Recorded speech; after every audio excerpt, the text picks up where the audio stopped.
जय हिंद दोस्तों, मैं जावेद हिंदुस्तानी एक बार फिर से आप सभी का अपने यूट्यूब चैनल उम्मीद एकेडमी 2.0 पर एक नए टॉपिक के साथ स्वागत करता हूं।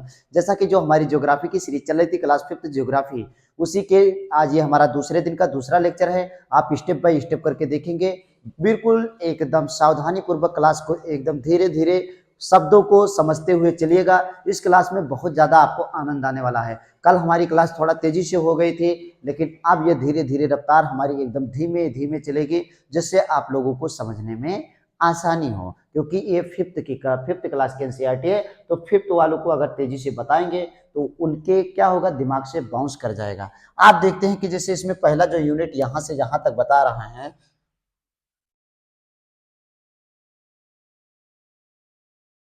दूसरे चैप्टर का हमारे जो नाम है बाबू, वो नाम है हमारे चैप्टर का मानचित्र। नाम है, क्या नाम है? मानचित्र। आप देखेंगे कि जो मानचित्र होता है, हमने ग्लोब के बारे में पहला जो चैप्टर हमारा था वो ग्लोब था। क्या था? ग्लोब था। हमने ग्लोब के बारे में पूरा पढ़ लिया है। ग्लोब वो चीज है, ऐसा आदर्श मॉडल है जिसपे हम पूरी पृथ्वी को दर्शाते हैं, यानी दिखाते हैं। लेकिन ये चीज देखिएगा, ग्लोब छोटा सा होता है जिसपे पूरी पृथ्वी को दिखाना क्या हो जाता है, थोड़ा मुश्किल हो जाता है। हाँ, प्रयास किया जाता है लेकिन छोटे छोटे रूपों में दिखाया जाता है। तो उसी चीज को स्पष्ट दिखाने के लिए हम मानचित्र का प्रयोग करते हैं। किसका प्रयोग करते हैं? मानचित्र का प्रयोग करते हैं। तो चलो हम देखते हैं कि आज के क्लास में क्लास कैसे होने वाली है, क्लास में क्या बताने वाला है। तो आप देखेंगे कि हम पढ़ चुके हैं कि ग्लोब पृथ्वी का एक आदर्श मॉडल है। ये तो हम जानते हैं कि पृथ्वी के एक आदर्श मॉडल होता है, पृथ्वी का एक आदर्श मॉडल होता है, उसे हम क्या कहते हैं? आदर्श मॉडल को हम ग्लोब कहते हैं। क्या कहते हैं बाबू?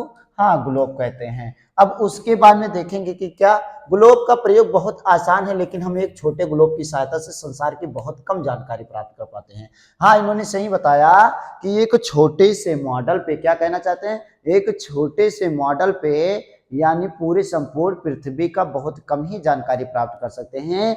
तो इसी जानकारी को पूर्णतया प्राप्त करने के लिए हम मानचित्र का प्रयोग करते हैं। किसका प्रयोग करते हैं? हम मानचित्र का प्रयोग करते हैं। मानचित्र इन सभी जानकारियों को आसानी से दे सकता है। मानचित्र पृथ्वी का संपूर्ण अथवा आंशिक भाग पैमाने की सहायता से समतल सतह पर दर्शाता है, लेकिन यह ग्लोब की तुलना में विशुद्ध नहीं होता है। मानचित्र को ग्लोब का स्थान नहीं दिया जा सकता, क्योंकि इसमें ग्लोब की तुलना में अन्य कई विशेषताएं होती हैं। मानचित्र पृथ्वी के चुने हुए, अब ये देखो यहां तक ये बता रहे हैं कि ये जैसे कि ग्लोब और जो हमारा मानचित्र होता है ये एक जैसा नहीं है, क्योंकि कुछ विशेषताएं मानचित्र के अंदर होती हैं जो ग्लोब के अंदर नहीं होती है, और कुछ ग्लोब के अंदर होते हैं जो मानचित्र के अंदर नहीं होते। हालांकि इनमें मानचित्र में भी दिखाया जाता है, दूरियां दिखाई जाती है, पहाड़ दिखाए जाते हैं, पर्वत दिखाया जाता है, और ग्लोब में लेकिन इसमें स्पष्टता एक पैमाने पर दिखाया जाता है।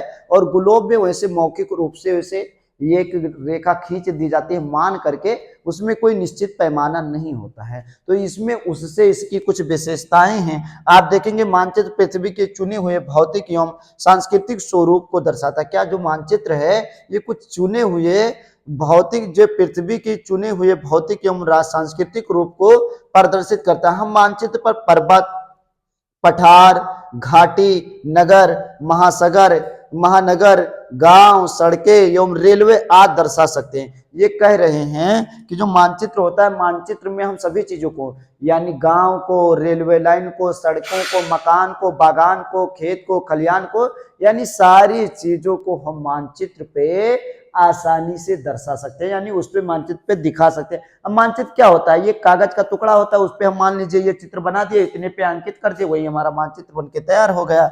आप देखेंगे कि क्या है, उसके बाद में देखेंगे आप,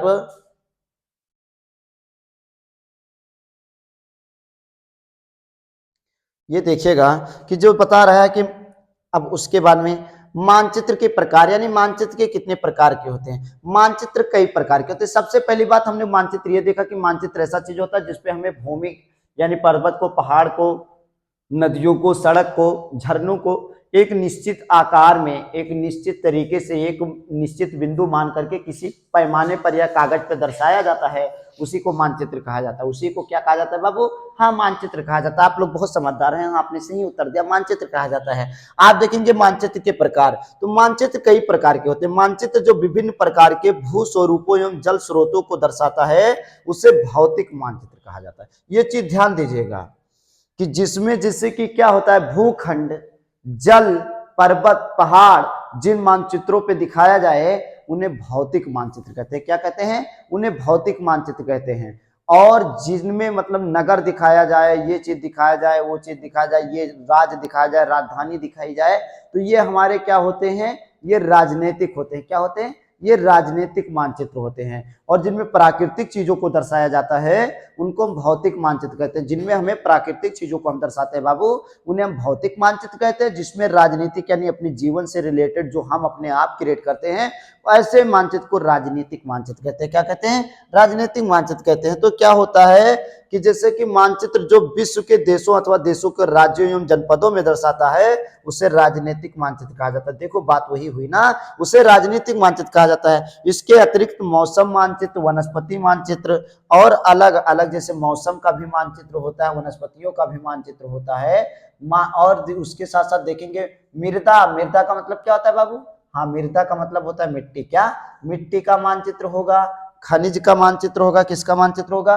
खनिज का मानचित्र होगा। सड़क का मानचित्र होगा, यानी सभी चीजों का मानचित्र होगा। ये देखेंगे कि वह पुस्तक जिसमें विभिन्न प्रकार के मानचित्र संकलित किए जाते हैं, उससे हम क्या कहते हैं? एटलस कहते हैं। आपको मिल जाएगा, एक बुक मिल जाएगी, एटलस मिल जाएगी। अब ये एटलस नाम क्यों पड़ा? क्योंकि यहाँ के यूरोप के एक देवता होते थे, वैसा माना जाता था कि पृथ्वी, पूरे पृथ्वी को सिर पे लादे हुए थे, उनका नाम एटलस था। तो उसी के नाम पर ये एटलस पड़ा, क्योंकि एटलस के अंदर पूरी पृथ्वी को दिखाया गया है, अलग अलग चित्रों के माध्यम से अंकित किया गया है। आप देखेंगे कि क्या, जैसे कि वह पुस्तक जिसमें विभिन्न प्रकार के मानचित्र संकलित होते हैं, वह पुस्तक जिसमें विभिन्न प्रकार के क्या होता है? वह पुस्तक जिसमें विभिन्न प्रकार के मानचित्र संकलित होते हैं, उसे हम क्या कहते हैं? एटलस कहते हैं। यानी एटलस वह होता है जिसमें विभिन्न प्रकार के मानचित्र जोड़े हुए होते हैं या पाए जाते हैं या उसमें समाये हुए होते हैं। अब देखेंगे मानचित्र का प्रयोग प्राचीन काल से ही किया जा रहा है। आदि काल में, यानी आज, आदि का मतलब होता है अगले वाले काल में, यानी ये समय, यानी नए वाले काल में।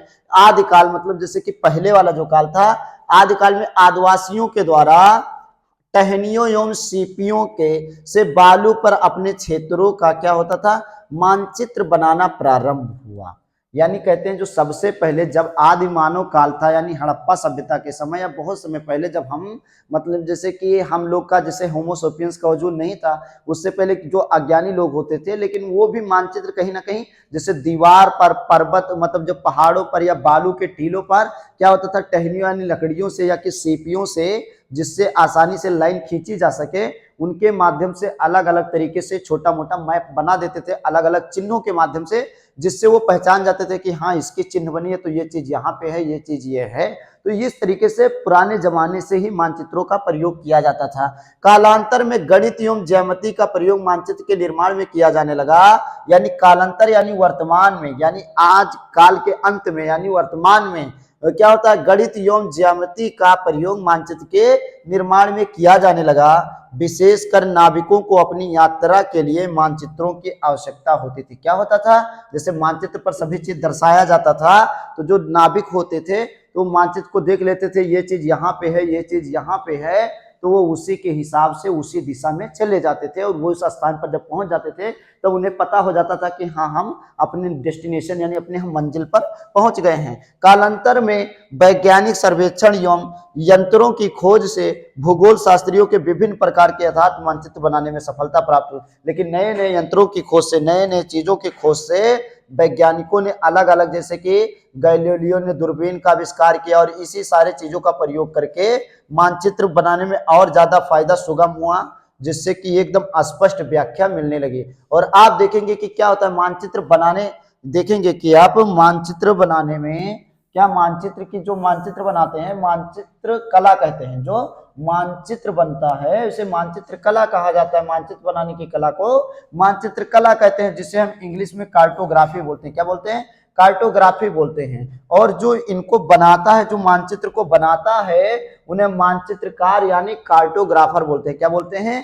कार्टोग्राफर बोलते हैं। तो ये चीज याद रखेगा, जो मतलब मानचित्र बनाने की कला को मानचित्र कला कहते हैं, और उसके बाद में इसे इंग्लिश में कार्टोग्राफी बोलते हैं। और जो मानचित्र बनाता है उसे मानचित्रकार कहते हैं, इसे इंग्लिश में कार्टोग्राफर बोलते हैं। और मानचित्र वो चीज होता है जो किसी चीज जैसे भूमि को, जमीन को, जंगल को, अलग अलग चीजों को मतलब एक पैमाने पर, निश्चित पैमाने पर मान करके दर्शाया जाता है। और उसी के साथ साथ क्या होता है कि ये दो प्रकार के होते हैं। भौतिक क्या होता है, भौतिक मानचित्र होता है, राजनीतिक मानचित्र होता है। भौतिक मानचित्र वो होता है जिसमें नदियों को, पहाड़ों को, पर्वतों को, भूमि को दिखाया जाता है। लेकिन राजनीतिक वह होता है जो राज्य का, राजधानी या जिलों को दिखाया जाता है। तो ये अंतर हो गया। आप देखेंगे मानचित्र अध्ययन यानी इनके लिए क्या क्या जरूरी होता है। ये चार चीज मानचित्र में बहुत ज्यादा जरूरी होती है। पहला क्या, पैमाना, यानी निश्चित पैमाना मान लेना। क्या, पहला ये कि इतने पैमाने पर ये इतने किलोमीटर बराबर इतना सेंटीमीटर, ये पैमाना हो गया।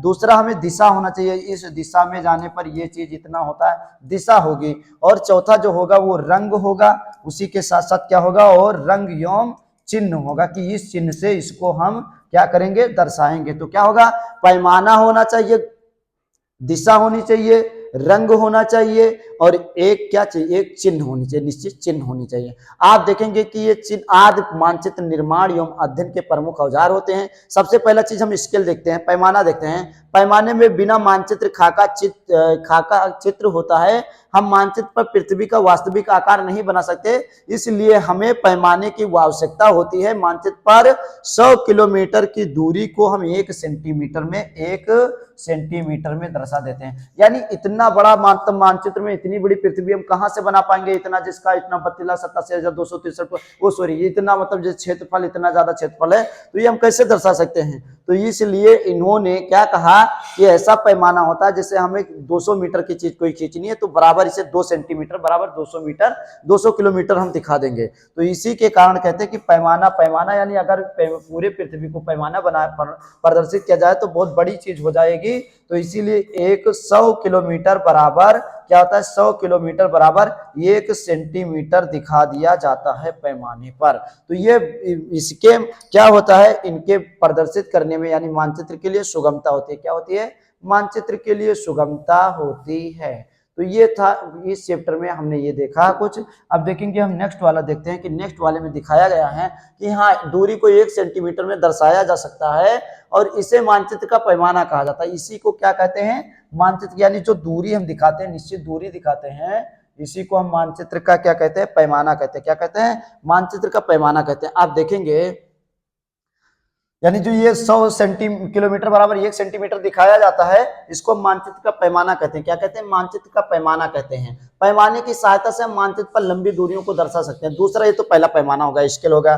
दूसरा हमारा दिशाएं होती हैं। हम जानते हैं कि मुख्यतः दिशाएं 4 होती हैं। कितने होती हैं, दिशाएं 4 होती हैं। आप देखेंगे स्पष्ट कि जब किसी मैप में स्केल पे दिखाया जाता है तो ऊपर की तरफ हमारा उत्तर दिशा होता है। क्या होता है, नॉर्थ, उत्तर दिशा होता है। नीचे की तरफ हमारा दक्षिण होता है। क्या होता है, दक्षिण होता है। और इधर हमारा क्या होता है, इधर वाला हमारा पूरब होता है। क्या होता है, पूरब की दिशा। और इधर की तरफ हमारा क्या होता है, पश्चिम की दिशा होती है। क्या होती है, पश्चिम की दिशा। और इन दोनों के बीच की जो एरिया होता है, इसे उत्तर और पूरब के बीच को उत्तर पूर्व बोलेंगे। क्या बोलेंगे, उत्तर पूर्व बोलेंगे, उत्तर पूर्व बोलेंगे। और यहां देखेंगे कि देखो यहां पे आपको मिल जाएगा क्या, अब इधर हमें पश्चिम मिल गया तो, और इधर उत्तर मिल गया, तो इन दोनों के बीच को हम उत्तर पश्चिम बोलेंगे। क्या बोलेंगे, उत्तर पश्चिम बोलेंगे। और यहाँ पे हमारा जो हो गया, ये पूरब हो गया और ये हमारा दक्षिण हो गया, तो दक्षिण पूर्व हो जाएगा। क्या हो जाएगा, दक्षिण पूर्व हो जाएगा। और यहाँ पे देखेंगे ये दक्षिण हो गया और यहाँ पे पश्चिम हो गया, तो इस एरिया को हम दक्षिण पश्चिम बोलेंगे। इस तरीके से पूरी हमने 8, ये हमारा जो दिख रहा है, ये 8 तरीके से दिशाओं को दिखा रहा है। आप देखिएगा। अब तीसरा जो चीज होता है बाबू, जो तीसरा इंपॉर्टेंट चीज बन जाता है, वो होता है रंग होता है। क्या होता है, रंग होता है, जो तीसरे पैमाने के लिए बहुत ज्यादा जरूरी होता है। पहला हमने देखा स्केल यानी पैमाना देखा, दूसरा हमने क्या देखा, दूसरा हमने दिशा देखी, और तीसरा जो हमें देखना है बाबू, तीसरा वाला हमें देखना है कि रंग देखना है। क्या देखना है, रंग देखना है, यानी किस तरीके से कौन कौन से रंग क्या। आप देखेंगे कि यहां दिखा रहा है, यहां दिखा रहा है कि ये रंग जो है मानचित्र में भौतिक स्वरूपों को दर्शाने के लिए कई रंगों का उपयोग किया जाता है। प्राय सभी मानचित्रों में एक समान रंग पद्धति का पालन किया जाता है, जैसे हल्का नीला, समुद्र के उथले जल, और उसके बाद उजला, गहरा नीला, गहरे रंग, मतलब अलग अलग तरीके से रंगों से, जैसे कि आपने देखा कि जैसे भूरे कलर के दिखाया जाएगा तो मिट्टी हो जाएगा, महाद्वीप हो जाएगा, नीला दिखाया गया हल्का तो पानी हो जाएगा, गहरा नीला डार्क नीला दिखा दिया गया तो डार्क ब्लू दिखा दिया गया तो क्या हो जाएगा, इसका मतलब गहरे समुद्र का। तो इस तरीके से हम क्या होता है, इस तरीके से हम कलर के माध्यम से भी मानचित्र में आसानी से चीजों को पहचान सकते हैं। हरा रंग क्या होता है, मैदानों को दिखाता है, और पीला हल्का पीला रंग पठारों को दिखाता है, तथा भूरा रंग क्या होता है, पहाड़ी और पर्वत को दर्शाता है। यही ये चीज बताने वाले थे। अब उसके बाद में चौथा जो चीज होता है कि चिन्हों के माध्यम से आप देखेंगे या किसी विशेष वस्तु को दर्शाने के लिए किया जाता है। मानचित्र में विभिन्न प्रकार के चिन्हों का प्रयोग किया जाता है। हम विभिन्न प्रकार की सीमा रेखाओं, अंतरराष्ट्रीय, राष्ट्रीय, जिला सड़कें, कच्ची एवं पक्की सड़कें, ये देखो कि अंतरराष्ट्रीय सड़कें, राज्य वाली सीमाएं और ये तहसील, इस तरीके से पूरा चीज। और ये चिन्हों के माध्यम से नदी देख रो, नदी बह रही है, मंदिर का चित्र है, ये मस्जिद का चित्र है, चर्च है, ये मकबरे हैं, ये प्रकाश स्तंभ है, इस तरीके से अलग अलग, ये नल है और उसके साथ तालाब और ये रेलवे लाइन, इस तरीके से मतलब अलग अलग चिन्हों के माध्यम से ये पूरा पूरा पैमाने पर दर्शाया गया है, जो हमारे लिए बहुत ज्यादा इंपॉर्टेंट बन जाता है। अब आप देखेंगे कि देखो ये अलग अलग चीजों से जो चीज वो बताया गया था उसी में पूरा आप देख लेते हैं कि अभ्यास काल क्या है। समतल सतह पर पैमाने की सहायता से किसी क्षेत्र का रेखांकित रेखाचित्र क्या कहलाता है, ये मानचित्र कहलाता है। आप लोग जानते हैं क्या होता है, मानचित्र होता है। पृथ्वी की सतह की वास्तविक दूरी और मानचित्र की दूरी का अनुमान क्या कहलाता है, हाँ एक निश्चित पैमाना होता है। क्या होता है, जैसे मान लीजिए 100 किलोमीटर बराबर क्या हो गया, 100 किलोमीटर बराबर 1 सेंटीमीटर, तो ये हमारा क्या पैमाना हो गया। आप देखेंगे मानचित्रों की पुस्तक, ऐसी पुस्तक जिसमें कई मानचित्र समाये हुए हैं उसे हम एटलस बोलते हैं। क्या बोलते हैं, एटलस। मानचित्र बनाने की कला क्या कहलाती है, मानचित्र कला कहलाती है। क्या कहलाती है, मानचित्र कला कहलाती है। देखिएगा इस तरीके से पूरा ये हमारा क्वेश्चन हो गया। अब देखेंगे शायद मेरी क्लास ये दूसरी वाली यूनिट खत्म समाप्त होती है। अब मिलेंगे हम आपको फिर नेक्स्ट क्लास में। यहाँ पे आज आपका दूसरी यूनिट समाप्त होता हुआ। धन्यवाद।